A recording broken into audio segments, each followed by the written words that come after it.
दोस्तों, दुनिया की राजनीति इस समय तेजी से बदल रही है। खासकर मिडिल ईस्ट में चल रहे तनाव के कारण वैश्विक समीकरण भी बदलते नजर आ रहे हैं। इसी बीच चीन की तरफ से भारत को लेकर एक बड़ा बयान सामने आया है। चीन ने कहा है कि भारत उनका दुश्मन नहीं बल्कि एक अहम पड़ोसी और संभावित साझेदार है। दोनों देशों को एक दूसरे को खतरे की तरह नहीं बल्कि अवसर की तरह देखना चाहिए। दरअसल यह बयान चीन के विदेश मंत्री वांग यी ने बीजिंग में आयोजित एक प्रेस कॉन्फ्रेंस के दौरान दिया।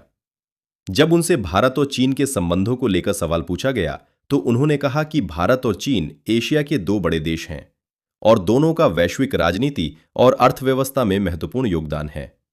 वांग यी ने कहा कि भारत और चीन को एक दूसरे को प्रतिद्वंदी के रूप में देखने के बजाय साझेदार के रूप में देखना चाहिए। उनका कहना था कि अगर दोनों देश टकराव की राह पर चलते हैं तो इससे पूरे क्षेत्र में तनाव बढ़ सकता है। चीन के विदेश मंत्री ने कहा कि भारत और चीन दोनों ही ग्लोबल साउथ का हिस्सा हैं। ऐसे में अगर दोनों देश मिलकर काम करें तो दुनिया की राजनीति और वैश्विक व्यवस्था में बड़ा बदलाव ला सकते हैं। उन्होंने यह भी कहा कि दोनों देशों के बीच गहरे सांस्कृतिक संबंध हैं और कई ऐसे क्षेत्र हैं जहां दोनों देश मिलकर काम कर सकते हैं। व्यापार, टेक्नोलॉजी, ऊर्जा और जलवायु परिवर्तन जैसे मुद्दों पर सहयोग की बड़ी संभावनाएं हैं। हालांकि उन्होंने यह भी माना कि भारत और चीन के बीच कुछ मतभेद मौजूद हैं, लेकिन उनका कहना था कि किसी भी दो देशों के बीच मतभेद होना सामान्य बात है और इन्हें बातचीत और समझदारी के जरिए सुलझाया जा सकता है। वांग यी के मुताबिक भारत और चीन दोनों ही दुनिया की सबसे बड़ी आबादी वाले देशों में शामिल हैं और दोनों का वैश्विक प्रभाव लगातार बढ़ रहा है। ऐसे में अगर दोनों देश सहयोग करते हैं तो एशिया और दुनिया दोनों को फायदा हो सकता है।